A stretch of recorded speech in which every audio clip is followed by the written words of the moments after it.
So as the Assistant Chief mentioned, Henrico Police and the Fire Marshal's office is on scene behind us, working collaboratively together during the course of this investigation. Power was affected to much of the Short Pump area.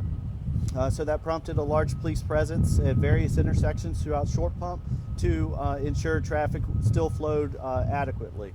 Currently, Leesfield Farm traffic is going to be affected for the next 2 to 3 hours. However, we're going to provide those adequate updates while first responders and the Department of OSHA work together during the course of this investigation. We'll be able to provide those updates on social media platform and as well as a media release to keep the community informed. We would just encourage the community members, residents in the area to avoid the area, seek alternate routes while we do work to clear the scene. And also, we would like to thank our partners that work with us around the community, and that's Dominion Energy. They had crews that responded immediately upon our request, and they were able to remove the scaffolding and essentially make the scene safe so our responders could continue to work on those patients and around the scene. So it's definitely a tragic day here in our community, and our hearts and prayers go out to the affected families. I don't want to assume anything, but do you believe the scaffolding fell on the power line? Well, somehow the scaffolding was in contact with the power line.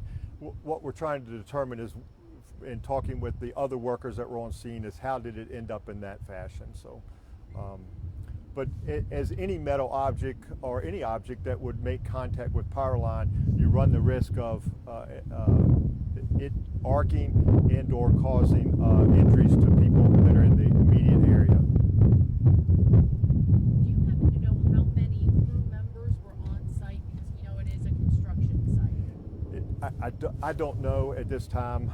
There are other houses that are being worked on too by other contractors and other workers. So at one point there was a larger number of people attending and trying to help, but to have an exact number, I just don't know. Were these the power lines leading to the house? No, it was not. It was a part of the residential lines that cross the Leesfield Parkway here that are just underneath the larger transmission lines.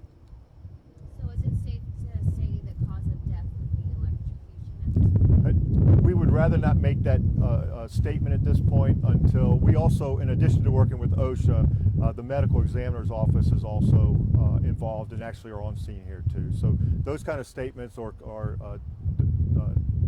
clarifications can be made at a later time. So.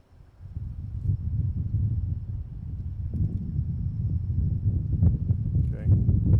Is power still out here? Right? Power's been restored to much of the area.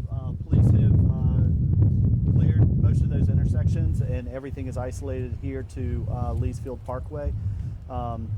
As the chief mentioned, we have detectives on site, but yes, the cause of death will be determined by the state's medical examiner's office, and they'll work closely throughout the course of the investigation.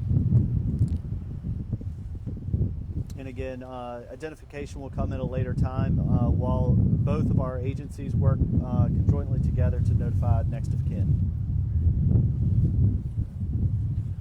All right. Okay. And these All right. were construction workers? Yes, I mean they were all three of them were workers working on the house. Yes. And is it the house behind us here? Yeah, it is that house. The house with the siding that's not completed on that right side, and the incident is on the opposite side of the house that we're on. Okay. Okay, so Yeah. So So where yeah. you see that stick coming up, there's two lines there.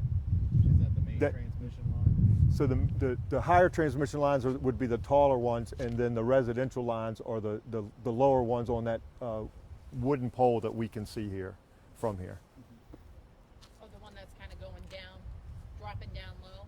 Well, that's That one line. well, it's actually the pole that's beside the fire truck.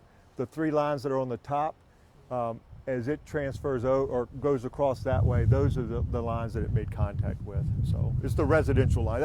It's the residential lines that they made contact with, and not the transmission lines. So. And additional details will be forthcoming via email as well. All right. Thank you.